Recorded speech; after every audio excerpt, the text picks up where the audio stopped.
احمد مجتبی جناب حضرت محمد مصطفیٰ صلی اللہ تعالی علیہ وسلم کی ذات والا صفات کے لیے حمد و صلات کے بعد، اسلام فطرت کے عین مطابق دین ہے۔ نبی پاک صلی اللہ تعالی علیہ وسلم نے فرمایا ہے کہ میں اخلاق عالیہ کی تکمیل کرنے کے لیے دنیا میں آیا۔ جتنے اخلاق ہو سکتے تھے، جتنی خوبصورتیاں ہو سکتی تھیں، جتنی اللہ کو محبوب تھیں، وہ ساری میرے نبی کریم نے بیان فرمائی، ساری رسول کریم صلی اللہ تعالی علیہ وسلم نے بیان کر دی ہیں، جتنی خوبصورتیاں ہو سکتی تھیں۔ کچھ لوگ ایسے ہوتے ہیں جو بیچارے بائی نیچر ہی کچھ پریشانیوں کا شکار ہوتے ہیں، اور قرآن مجید نے جو ارشاد فرمایا نا کہ کچھ لوگ نفس کی خواہش کو اپنا خدا بنا لیتے ہیں، تو وہ بلا وجہ بھی بہت ساری باتیں کرتے ہیں جن کا کوئی وجود نہیں ہوتا۔ عورت کو حقوق دلانے کے لیے بہت سارے لوگ بہت ساری غلط باتیں کرتے ہیں۔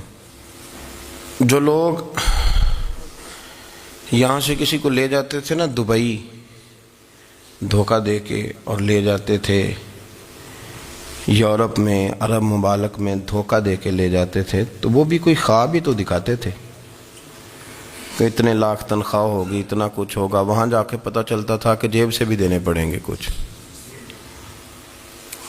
بہت سارے لوگ ایسے ہوتے ہیں، وہ سارے خوبصورتی کے نام پر ہی دھوکہ دیتے ہیں۔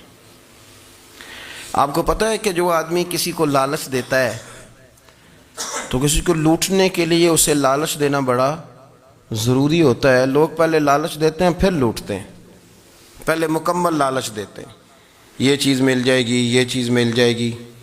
لوگ مکمل لالچ دیتے ہیں، اس کے بعد پھر لوٹتے ہیں۔ اور اگر لالچ نہ دیں تو کوئی آدمی قابو آئے گا؟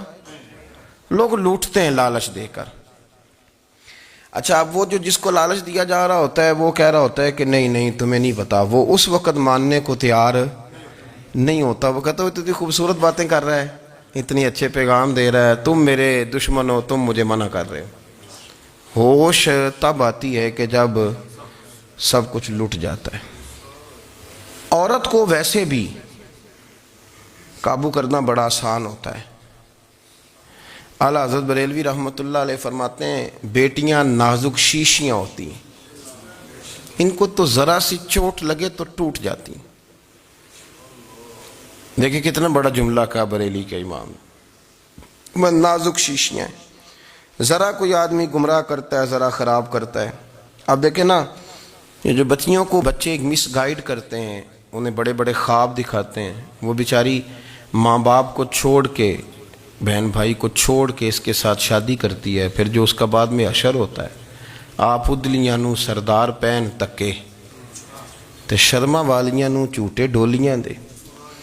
پھر وہ بیچاری ماں باپ رکھتے نہیں، وہ ظلم کرتا ہے، تو کتنی بڑی تکلیف میں وہ بچی آ جاتی۔ نازک شیشی ہوتی ہے نا تو ٹوٹ جاتی۔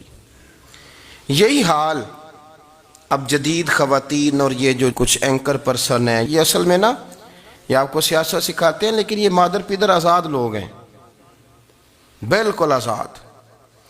یہ تو علماء شور نہ کریں، بات نہ کریں، گفتگو نہ کریں، مشائخ بات نہ کریں، اور یہ جو کچھ سنجیدہ اور دینی طبقہ ہے یہ کوئی شور نہ کرے، یہ تو روڈوں پہ ننگے ہو کے آ جائیں معاذ اللہ۔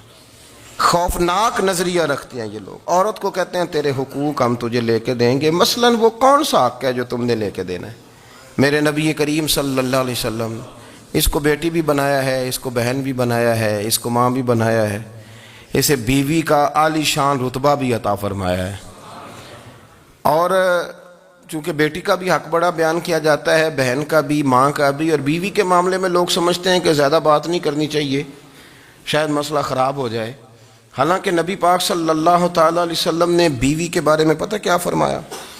فرمایا جب تم نکاح کر لیتے ہو تو اپنا ایمان محفوظ کر لیتے ہو۔ اب میں اس کی شرح نہیں کرتا، اب خود کر لیجئے گا کہ وہ ایک ایسی شخصیت ہوتی ہے کہ جس کی موجودگی میں آپ کا ایمان محفوظ ہے۔ اب میں نہیں سمجھتا کہ اس سے بڑی بات کوئی اور ہو سکتی ہے، جس کی موجودگی میں آپ کا ایمان، اور بھئی یہ حدیث پاک عرض کر رہا ہوں، نکاح جب کوئی کر لے تو اس نے اپنا ایمان مکمل کر لیا۔ اس کا معنی یہ ہوا کہ آپ کا ایمان محفوظ ہے اس کی موجودگی میں، تو اس سے زیادہ بھی، یعنی ایمان سب سے قیمتی چیز ہے نا، تو اس کے محفوظ ہونے کی وجہ حضور نے نکاح بیان کر دی۔ تو اب میرا خیال ہے بی بی اگر کوئی اس سے بڑا حقوق مانگے گی تو بیوقوفی کرے گی۔ اتنا بڑا درجہ نبی کریم نے اسے عطا کر دیا، اتنا بڑا مقام دے دیا کہ تو خاوند کے ایمان کے محفوظ ہونے کا ذریعہ بن گئی ہے۔ عورت کو جو حقوق رسول کریم صلی اللہ تعالی علیہ وسلم نے عطا فرمائے، نبی پاک نے جو حقوق دیے، دیکھیں نا، حضرت عبداللہ ابن عمر رضی اللہ تعالیٰ عنہ کی اہلیہ بیمار تھی، تو جلدی جلدی سے وہ آئے، تو جب بہت جلدی ہو، سفر بڑا شدید تھا، تو آپ نے جلدی سے نماز ادا کی، جلدی سے چلے۔ آپ کے خادم کہنے لگے حضور خیریت ہے؟ فرمایا میری بیوی بیمار ہے۔ تو اس نے عرض کی حضور آپ کی اہلیہ بیمار ہے، تو آپ نے نماز بھی جلدی سے پڑھی، سفر بھی جلدی جلدی کیا۔ تو فرمانے لگے یہ وہ چیزیں ہیں جو ہمیں مدینے والے رسول نے سکھائی۔ آپ اس کیفیات کو سمجھیں کہ حضور صلی اللہ علیہ وسلم نے درس دیا۔ اور پھر ایک اور بہت بڑی بات، یہ فضیلت کسی اور کو نہیں دی، جو عورت کو حضور نے فضیلت دی، یہ فضیلت کسی اور کو نہیں دی۔ کبھی حضور نے فرمایا کہ تمہارا ابا تمہارے ساتھ بہت سخت رویہ کرے تو تم نے اس کو اس سختی پر داد دینی ہے؟ فرمایا چلو اگر وہ زیادتی بھی کرے تو تم نے اس کے ساتھ سلوک اچھا ہی کرنا ہے۔ لیکن آپ ایک بات کو سمجھے نا کہ بچے کے بارے میں، بیٹے کے بارے میں، بیٹی کے بارے میں فرمایا 10 سال کے ہو کے نماز نہ پڑھیں تو سختی کرو، تمہارا ڈنڈا بھی لٹکنا چاہیے۔ بہت ساری جگہوں پہ بہت سارے لوگوں کے لیے سختی کا حکم دیا، لیکن عورت کے لیے حضور نے جو جملے کہے، اصل میں ہم سمجھتے ہیں کہ یہ ایک بات ہے، مشہور ہو گئی ہے روایت حدیث، تو بس اس کے پس منظر پر اور جملوں کے حسن پر شاید معاذ اللہ غور کرنے کی ضرورت نہیں۔ ذرا اس لفظ کی تاثیر پر غور کریں۔ حضور نے فرمایا عورت ٹیڑھی پسلی سے پیدا کی گئی ہے، یہ ٹیڑھی ہے، اس کو سیدھا کرنے کی کوشش کرو گے تو ٹوٹ جائے گی۔ تو حضور پھر ہمارے لیے حکم کیا ہے؟ فرمایا جیسی ہے تم اسی کے ساتھ نبھا کرو۔ آپ سمجھیں کہ اتنا محفوظ حضور نے درجہ دے دیا بی بی کو، اتنا محفوظ کہ فرمایا غلطی بھی ہو تو میرے غلاموں تم اس کے ساتھ نبھا کرو، گزارا کر لو۔ کو کیا اور حق چاہیے عورت کو، جس کو اس کی غلطیوں سمیت نبی پاک نے قبول کرنے کا حکم دے دی کہ اس کی کمزوریوں سمیت قبول کر لو۔ اب اس کو اور کیا، کوئی کمزوریوں سمیت قبول کرتا ہے؟ کبھی آپ دکان پہ بیٹھے ہو تو آپ کہیں بھی اس میں یہ بھی غلطی، میرے مال میں یہ بھی کمزوری ہے، یہ بھی کمزوری ہے، یہ بھی کمزوری ہے، تو کر لے قبول؟ کرتا ہے کوئی؟ کوئی شخص ایسا ہو جو کسی چیز کی کمزوریاں بیان کر کے کہ اسے قبول کرو؟ پر رسول کریم صلی اللہ تعالی علیہ وسلم نے نا ہمیں سبق دیا، حضور نے ہمیں درس دیا، نبی پاک نے ہمیں پیغام دیا۔ فرمایا یہ ٹیڑھی ہے، سیدھی کرنے کی کوشش کرو گے تو بیچاری ٹوٹ جائے گی، تو اس کے ساتھ نبھا کر جاؤ۔ آپ میری بات کو سمجھیے گا۔ چلیں میں اس پر ایک اور بخاری مسلم کی حدیث پڑھتا ہوں۔ حضرت سلمان فارسی رضی اللہ تعالیٰ عنہ اور حضرت ابو درداء کے درمیان بھائی چارہ تھا۔ مکے سے مدینے جب لوگ آئے تو حضور نے بھائی بھائی بنایا تھا، ان کے درمیان بھائی چارہ تھا، تو ابھی پردے کی آیات نازل نہیں ہوئی تھیں، تو لوگ ایک دوسرے کی طرف جاتے تھے۔ حضرت سلمان فارسی رضی اللہ تعالیٰ عنہ حضرت ابو درداء رضی اللہ تعالیٰ عنہ کے گھر میں تشریف لے گئے تو دیکھا کہ ان کی بیوی بڑی غمگین بیٹھی ہیں۔ تو ہم نے فرمایا بہن کیا ہوا؟ تو کہنے لگی تمہارے بھائی کو دلچسپی کوئی نہیں رہی، ہر روز روزہ رکھ لیتا ہے اور ساری ساری رات نفل پڑھتا ہے۔ حضرت سلمان فارسی کہنے لگے ٹھیک ہے کر لیتے ہیں بندوبست۔ نماز دین ہے کہ نہیں؟ دین ہے نا یہ چیزیں۔ لیکن حضرت سلمان فارسی جناب ابو درداء سے کہنے لگے آج میں نے تیرے گھر میں رہنا رات کو، کیونکہ وہ تو ساری رات نماز پڑھتے تھے، نفل پڑھتے تھے۔ انہوں نے کہا ٹھیک ہے، ایک بستر لا کے بچھا دیا حضرت سلمان فارسی کے لیے۔ سلمان فارسی فرمانے لگے دوسرا بھی لا۔ کہا وہ کیا کرنا ہے؟ فرمانے لگے تو نے بھی سونا ہے، میں نے بھی سونا ہے، تو نے بھی سونا ہے، عشاء پڑھیں گے اور پھر دونوں سوئیں گے۔ کہا میں نے تو نماز پڑھنی ہے۔ فرمایا تہجد کے وقت اٹھ کے پڑھیں گے، اللہ کے رسول بھی رات آخری حصے میں جا کے نماز پڑھتے ہیں۔ ادھر ساتھ سلا لیا، وہ تھوڑی کو دیر سوئے، اب عادت تھی ساری رات اٹھنے کی، ذرا اٹھنے لگے بستر سے تو حضرت سلمان فارسی فرمایا چپ کر کے سو جا، وہ بڑی رات پڑی ہوئی، چپ کر کے سو جا۔ وہ لیٹ گئے، پھر اٹھنے لگے تو فرمایا سو جا چپ کر کے، بڑا ٹائم ہے۔ سحری کے وقت اٹھے، نفل پڑھے، ان کا ارادہ تھا روزہ رکھنے کا، تو فرمانے لگے کل رکھا تھا نا، نفلی روزہ جی رکھا تھا، پرسوں بھی رکھا تھا، ترسوں بھی رکھا تھا، فرمایا آج نہیں رکھنا، آج میں تیرا مہمان ہوں، سارا دن کٹھے مل کے روٹیاں کھائیں گے، آج نہیں روزہ رکھنا، سلا دیا۔ اب حضرت ابو درداء رضی اللہ تعالیٰ عنہ کہہ تو کچھ نہ سکے، پر کہنے لگے سلمان تم پتہ تم کیا کر رہے ہو، نہ تم نے مجھے رات اٹھ کے زیادہ نفل پڑھنے دیے، سویرے روزہ نہیں رکھنے دیا۔ تو حضرت سلمان فارسی کہنے لگے کوئی لمبی بات تو نہیں نا، چلتے ہیں نا ابھی فجر میں مسجد نبی میں، تو نبی پاک کو بتاتے ہیں سرکار دو عالم علیہ السلام کی خدمت میں تو اپنی بات کرنا، میں اپنی کروں گا، حضور نتیجے کا اعلان فرما دیں گے، بات طے ہو جائے گی۔ حاضر خدمت ہوئے، عرض کی یا رسول اللہ صلی اللہ تعالیٰ علیہ وسلم یہ ساری رات نفل پڑھتے ہیں، ہر روز روزہ رکھتے ہیں، ان کی اہلیہ غمگین بیٹھی ہیں، حکم فرمائیں۔ تو نبی پاک صلی اللہ علیہ وسلم نے فرمایا پھر ہوا کیا؟ یا رسول اللہ میں نے رات سلایا ہے، سحری میں اٹھایا ہے، سویرے روزہ نہیں رکھنے دیا۔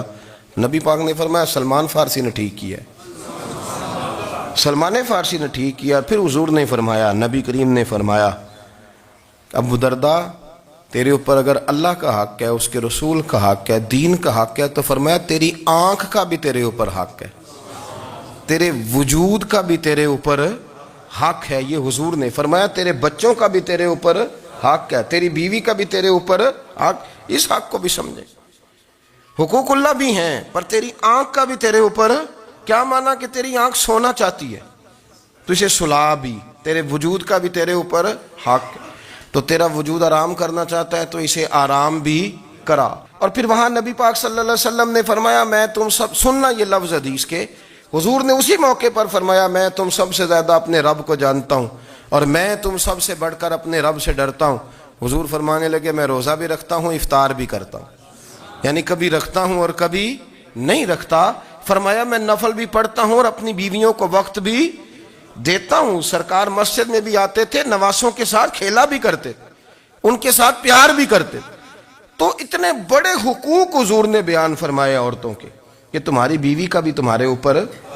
لو ایک حدیث بخاری کی اور یہاں بیان کر دیتا ہوں۔ ایک شخص نے آ کے عرض کی یا رسول اللہ صلی اللہ تعالیٰ علیہ وسلم جہاد کے لیے تیاری ہو گئی ہے، صفیں بن رہی ہیں، مجاہدین کی تیاری ہے، تو میرا بھی نام لکھ دیا گیا ہے مجاہدوں کی لسٹ میں، لیکن یا رسول اللہ صلی اللہ تعالیٰ علیہ وسلم میری بیوی نے حج کی تیاری کر لی ہے اور میرے دوستوں نے، صحابہ نے میرا نام مجاہدین کی لسٹ میں لکھ دیا، تو میرے لیے کیا حکم ہے؟ یہ بخاری مسلم ہے۔ تو نبی پاک صلی اللہ تعالیٰ علیہ وسلم نے فرمایا جہاد پہ کوئی اور چلا جائے گا تو بیوی کے ساتھ حج کرنے جا، اسے محرم کی ضرورت ہے، وہ تیرے بغیر کیسے جائے گی؟ مجاہدین کو تو اور مجاہد مل جائے گا، پر تو اپنی بیوی کے ساتھ جانا۔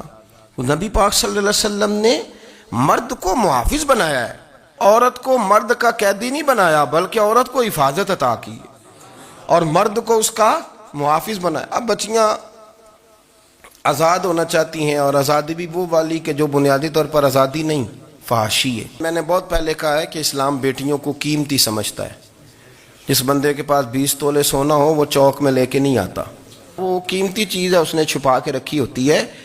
تو جو نبی پاک صلی اللہ علیہ وسلم کا کلمہ پڑھنے والے بیویاں، اسلام انہیں قیمتی سمجھتا ہے، کہتا ہے کہ تم قیمتی ہو لہذا گھر کے اندر رہو، تم باہر نہ ہو۔ لیکن عورتیں ہیں کہ ان کو بلا وجہ لوگ خراب کر دیتے ہیں اور بلا وجہ وہ اس مغالطے کا شکار ہو جاتی ہیں۔ اب آگے بڑھتے ہیں۔ قرآن مجید نے سورہ نور کی آیت نمبر 30 میں کہا کہ کل للمؤمنین یغضوا من ابصارہم، فرمایا کہ اے محبوب علیہ السلام مومن مردوں سے کہہ دو کہ اپنی نظریں جھکا کے رکھیں، اپنی نظریں۔ اور اگلی آیت میں فرمایا وَقُلْ لِلْمُؤْمِنَاتِ یغضضن من ابصارہن، فرمایا کہ اے محبوب مومن عورتوں سے بھی کہہ دو کہ اپنی نظریں جھکا۔ مرد بھی اپنی نظر جھکا کے رکھے گا عورت کی طرف، لیکن یہ ساری پابندی صرف مرد پر نہیں، عورت بھی غیر محرم کا چہرہ نہیں دیکھے گی، اس پر بھی اسی طرح نظر جھکانے کا حکم ہے، جس طرح کہ وہ ہر دکاندار کو بھائی جان کہہ کے گفتگو کرنے کی اس کو بھی اجازت نہیں ہے کہ وہ بھی وہ سمجھے کہ پابندی تو مرد نے کرنی تھی، میں نے تھوڑی کرنی تھی۔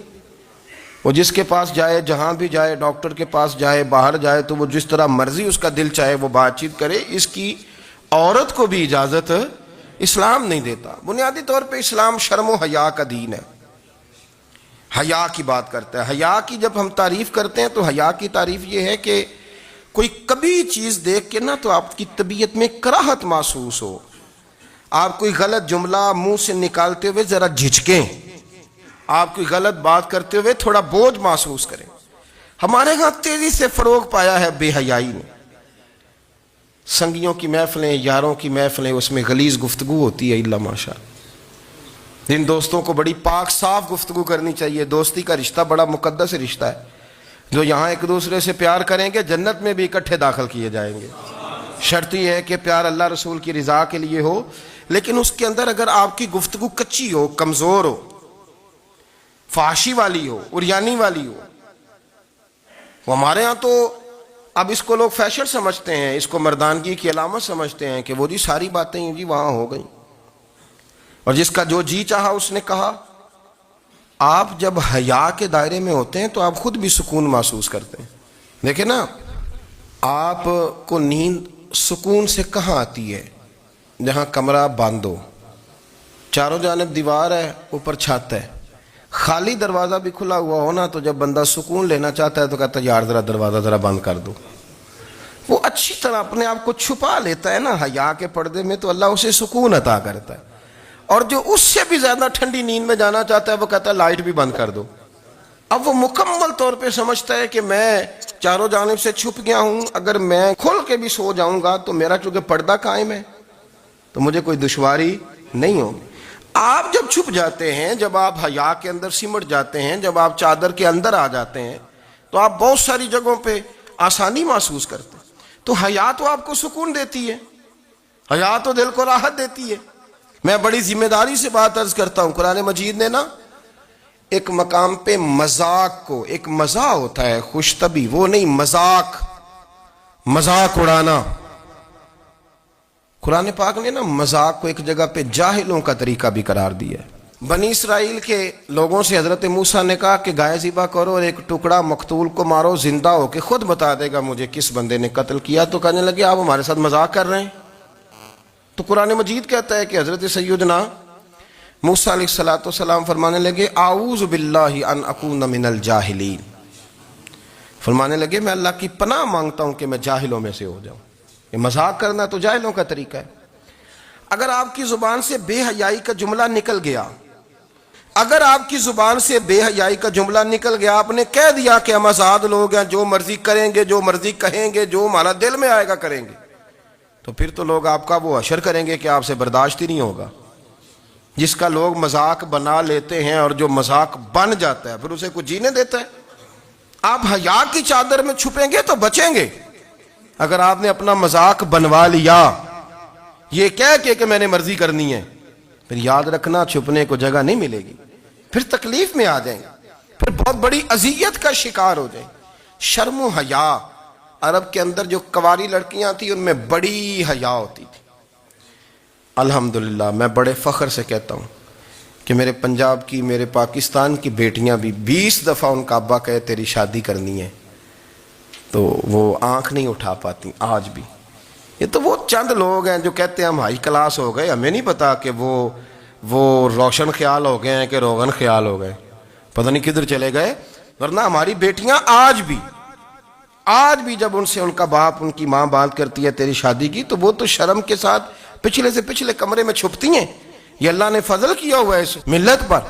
تو عرب کی لڑکی بڑی حیا والی ہوتی تھی، اس سے کوئی بات کرنی پڑتی تھی تو 20 دفعہ بات کی جاتی، پھر بھی وہ عورت چھپتی پھرتی تھی۔ حضرت عائشہ صدیقہ رضی اللہ تعالیٰ عنہ فرمانے لگیں میرے نبی پاک صلی اللہ علیہ وسلم عرب کی کنواری لڑکیوں سے بھی زیادہ حیا کرنے والے۔ قاضی اعجاز مالکی نے، شیخ عبدالحق محدث دہلوی نے، دیگر بزرگ جو سیرت نگار گزرے انہوں نے لکھا ہے کہ نبی پاک صلی اللہ علیہ وسلم کے اندر 100 مردوں سے زیادہ طاقت تھی، 100 مردوں سے زیادہ طاقت۔ اب جو بات کہنے لگا ہوں، جو نتیجہ دینے لگا ہوں، اس پر خاص توجہ آپ فرمائیں گے۔ ذرا فکری طور پر، نظریاتی طور پر ایک چیز کو سمجھیے۔ ہم سمجھتے ہیں کہ جوان لڑکا ہے جی جو مرضی کرے، عمر ہے جی۔ آپ ذرا بات پر غور کیجئے گا کہ حضور صلی اللہ علیہ وسلم میں طاقت 100 مردوں سے زیادہ ہے، اور حیا کواری لڑکیوں سے بھی زیادہ ہے. ذرا اس بات کا تقابلی جائزہ کیجئے گا کہ طاقت 100 مرد سے زیادہ ہے لیکن حیا کواری لڑکی سے بھی زیادہ ہے. اس کا معنی یہ ہوا کہ جس ٹہنی کو پھل زیادہ لگ جاتے ہیں وہ جھکا کرتی. تو حیا تو حسن ہے. حیا تو آپ کو پاک صاف کرے گا. حیا تو آپ کو نرالا کرے گا, انوکھا کرے گا. وہ ہمارے ایک دانشور ہے, تو مضمون لکھا, کئی باتیں بڑی پسند آتی ہیں. وہ کہتے ہیں کہ میری اہلیہ, ان کو بھی کسی نے مس گائیڈ کر دیا تھا, حالانکہ اچھی خاتون ہے, کسی نے مس گائیڈ کر دیا. تو وہ بھی سماجی اور ویلفیئر, اور یہ خواتین کو شوق ہوتا نا بننے کا, تو وہ بھی سماج کے اندر اچھا مقام تلاش کرنے کے موڈ میں آ گئی. تو کہیں ایک دن جانا تھا تو بڑی بن سنور کے میرے ساتھ وہ گاڑی میں بیٹھ گئی. تو میں گاڑی میں, عورتوں کو یہ بھی مسئلہ ہوتا ہے نا کہ ہماری تعریف کرو, تو کئی دفعہ بعض مردوں بیچاروں کو جھوٹ بولنا پڑتا ہے, تو زبردستی کراتی ہیں نا جی.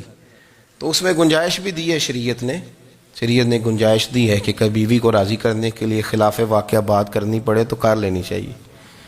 تو وہ کراتی بھی ہیں. 3 موقع پر خلاف واقعہ بات کرنے کی اجازت ہے. واقعے کے خلاف بھی آپ بات کر سکتے ہیں. جنگ کے موقع پر 2 لوگوں کو صلح کرانے کے لیے اور بیوی کو راضی کرنے کے لیے کر لیں کوئی ایسی بات, بے شک اپنی طبیعت پہ جبر کر کے کر لیں, گنجائش ہے, اجازت ہے. تو وہ کہتے ہیں جب وہ گاڑی میں میرے ساتھ بیٹھی بن سنور کے, تو وہ تقاضا کرنے لگی کہ میں نے بڑے اچھے کپڑے پہنے ہیں پر آپ نے توجہ نہیں کرائی.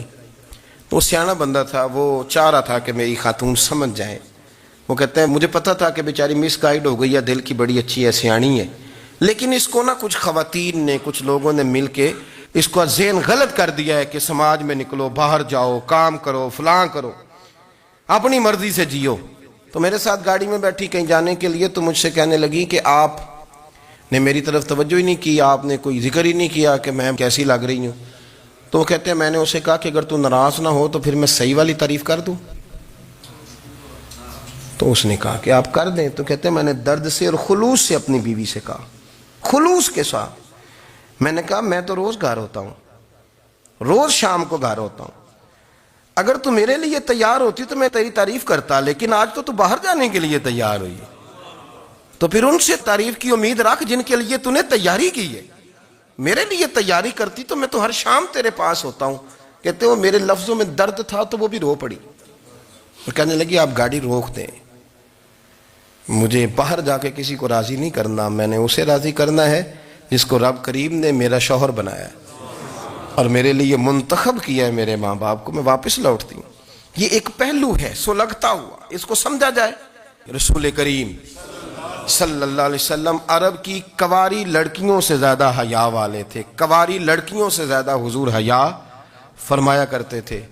جب خانہ کعبہ کی مکہ شریف میں تعمیر ہو رہی تھی نا, اہل عرب اس کو تعمیر کر رہے تھے, تو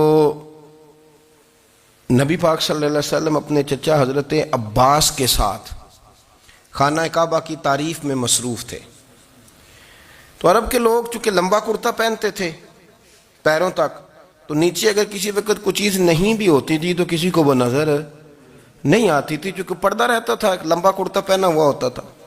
تو جب بچے, سرکار کی عمر مبارک بھی ابھی تھوڑی تھی, تو اس طرح بچے جب نکلتے تو وہ کئی دفعہ اپنی تہمت اتار دیتے نیچے سے, اور کوئی مزدوری کرنے لگتے تو 3-4 طے کر کے تہمت کی کندھے پہ رکھ لیتے, جس طرح کبھی دیہاتوں میں لوگ کپڑا سر پہ رکھتے تھے کہ اوپر اگر کوئی وزنی چیز رکھیں گے تو وہ تکلیف نہیں دے گی.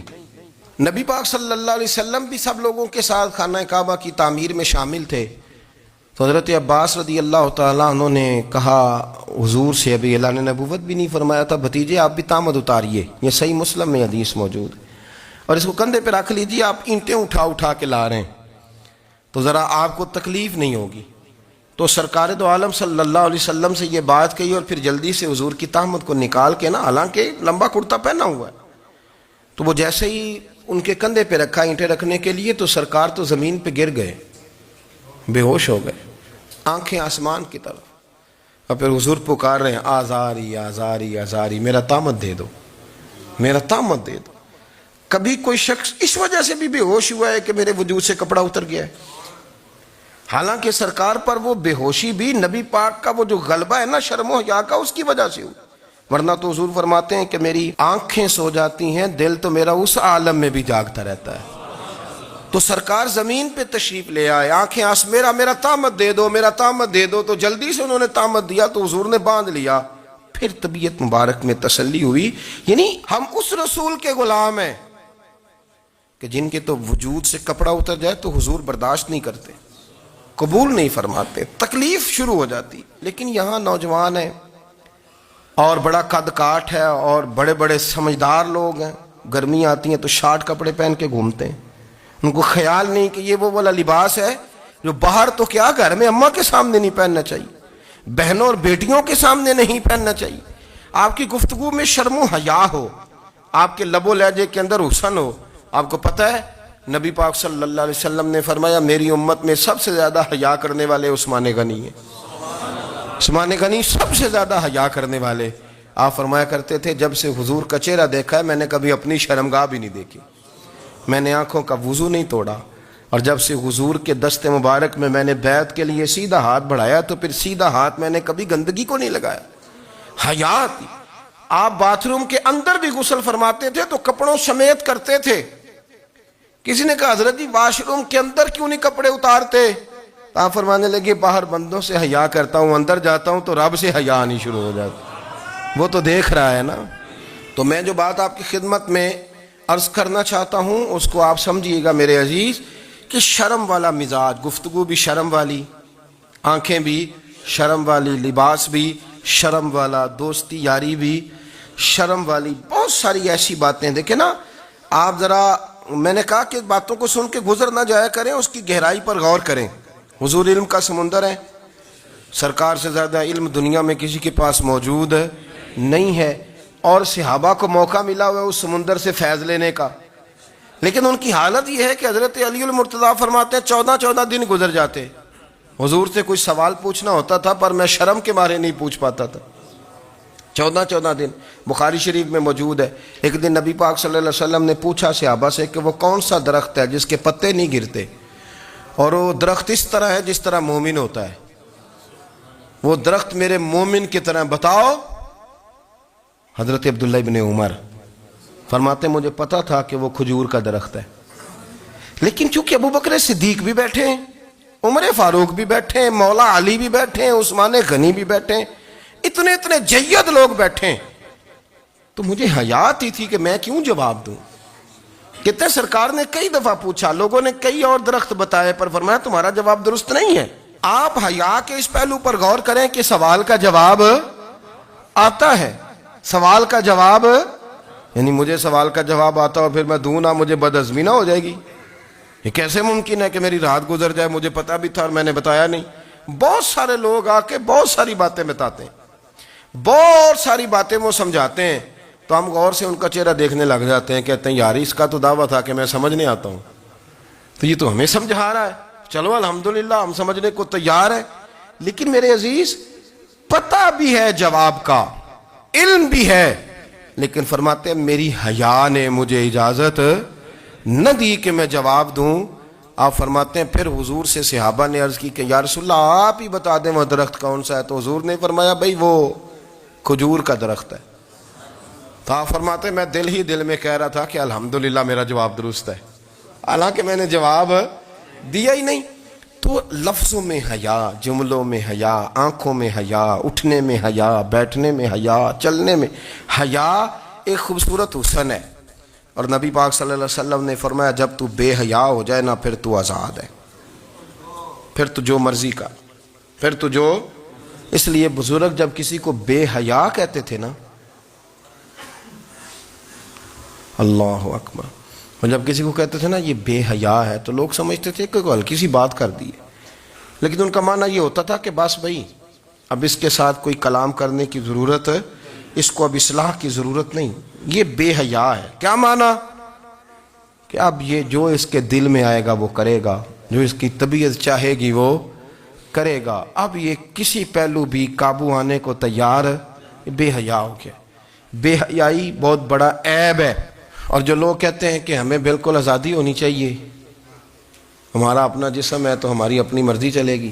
ایک وزیر صاحب ہیں، پتہ نہیں میں ان کو جانتا تو نہیں، انہوں نے سینٹ میں تقریر کی ہے، میں نے ان کی بات سنی ہے. اس نے کہا نہیں بھائی، جسم رب کا ہے تو مرضی بھی تو رب کریم کی چلے گی، اور مرضی بھی اللہ کی. یہ مجھے تھوڑا سا مسئلہ ہے جسم پر، کبھی کبھی مجھے کثرت سفر سے الرجی ہو جاتی ہے. میرے ساتھ لوگ نا دل سے پیار کرتے ہیں. شاید ہی کوئی اچھا ڈاکٹر ہو جس تک میرے سنگی مجھے لے کے نہ گئے ہوں، پر جسم اللہ کا ہے نا، مرضی بھی جب وہ چاہے گا صحت دے گا. کیوں کچے کاموں میں لوگ پڑ گئے، کیوں غلط لوگ سوچ میں پڑ جاتے ہیں؟ یہ اسی کا ہے. اور جب وہ چاہے گا، آپ اس بات کو اچھے طریقے سے سمجھ لیں کہ جو اپنی مرضی چوکوں چوراہوں میں کر رہے ہوتے ہیں نا، جو مرضی گندمند، وہ جانور ہوتے ہیں. وہ جانور ہوتے ہیں جو نہ چونک دیکھتے ہیں، نہ گلی دیکھتے ہیں، نہ انہیں پتہ ہوتا ہے کہ جگہ کون سی ہے. وہ انسان، میں نے کہہ دیا جو میں نے کہنا تھا، میں نے کہہ دیا. وہ جانور ہوتے ہیں. اور جو کچھ انسان ہوتے ہیں نا، ان کے اندر کچھ نہ کچھ پھر شرم حیا بھی ہوتی ہے. وہ چوکوں چوراہوں میں وہ حرکتیں اور وہ کام نہیں کرتے جو جانور کرتے ہیں. ان کے لیے بڑے پردے ہوتے ہیں، ان کے لیے بڑی باتیں ہوتی ہے، ان کے لیے بڑا کچھ ہوتا ہے. جو بالکل آزاد ہو جائے، کوئی پتہ نہ ہو کس وقت کیا کہنا ہے کیا کرنا ہے، تو پھر وہ دائرہ انسانیت سے خارج ہو جاتا ہے.